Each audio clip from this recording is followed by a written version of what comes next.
Avec le chef d'état-major général des armées, le haut commandant de la gendarmerie nationale, directeur de la justice militaire, pour participer à ce panel de haut niveau dont le thème est la contribution des femmes des forces armées dans les missions de maintien de paix, échange d'expériences, défis et opportunités pour une paix durable. Ce panel de haut niveau est organisé en partenariat avec le ministère de la Femme et des Solidarités, dont la stratégie nationale pour l'équité et l'égalité de genre constitue le socle de la stratégie sectorielle genre du ministère des Forces armées.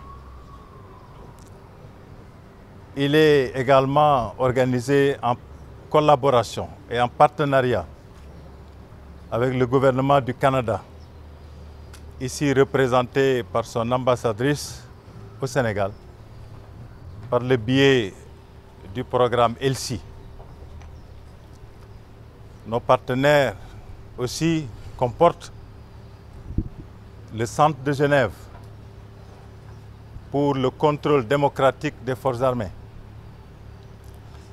l'ONG, le réseau Paix et Sécurité pour les femmes dans l'espace CEDEAO, mais également le Centre des hautes études de défense et de sécurité du Sénégal.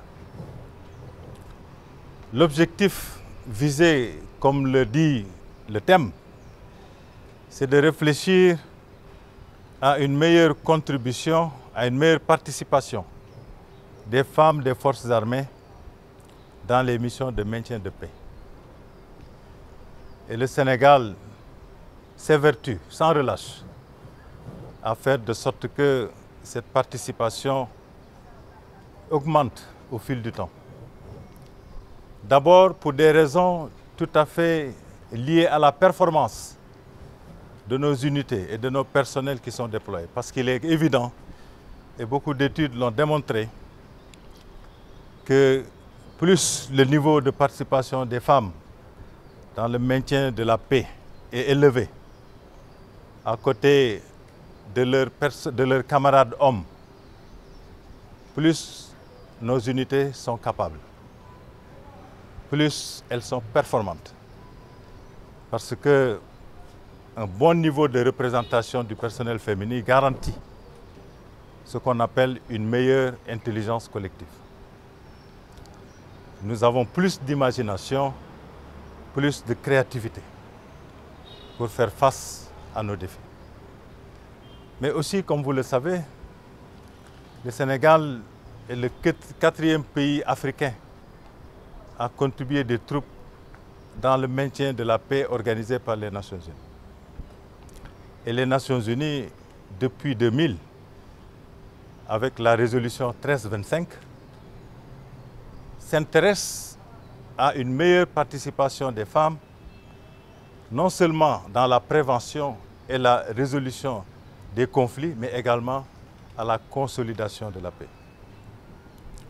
Et la stratégie sur la parité genre pour les personnels en uniforme, qui a été développée depuis 2018, se fixe comme objectif pour 2025 de déployer au moins 25% des personnels qui sont déployés individuellement dans les états-majors pour servir comme observateurs ou comme experts.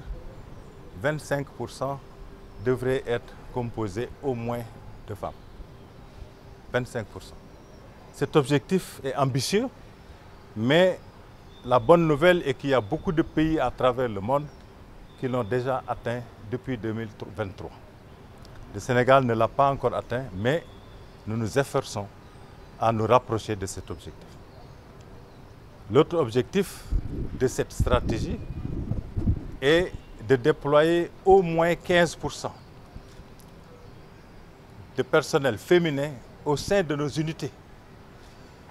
15% parce qu'il est beaucoup plus difficile d'intégrer des personnels féminins dans nos unités.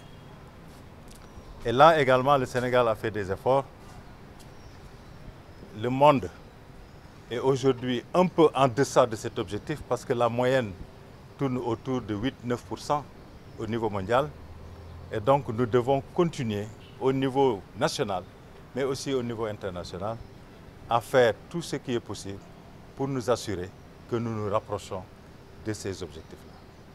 J'espère que cet atelier permettra au Sénégal de jeter les bases d'une meilleure contribution des personnels féminins dans les missions de maintien de paix.